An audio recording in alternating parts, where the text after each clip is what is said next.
material, that these control keys we are maintaining, and supplier release certificate is selected at present. Okay, which certificate you want from the vendor.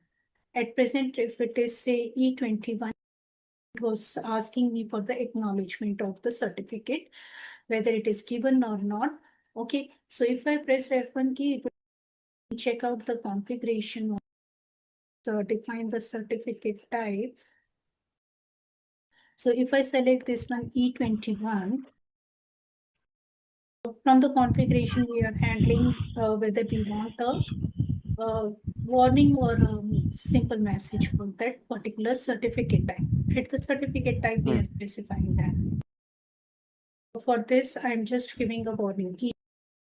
So if I want that, no, not only a warning, there should be a message or a error.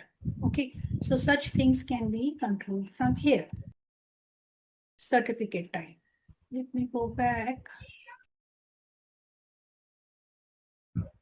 At present, it is E21 for which there is only warning is given. So if I select some other one, say E31A, okay, and let's save it and try to do the same transaction. Let me open another session and we will go for ME21 and enter. My material supplier is this, okay, and header level information we can enter. Material is this, quantity I can enter something, and then other details for it. Press enter key, check it once. So it will give you other information, all our warnings, so we can save it. So once you save it, the purchase order number will be created and I will be doing the media field. Okay, so slash and nego enter, and under the PO number. So here, let me check the item here first and click on check once. So it is giving me, this time it is an error message, not a warning.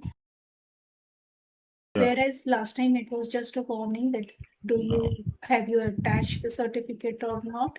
Because in the configuration for this certificate type, it is specified as dash a error message. Slash and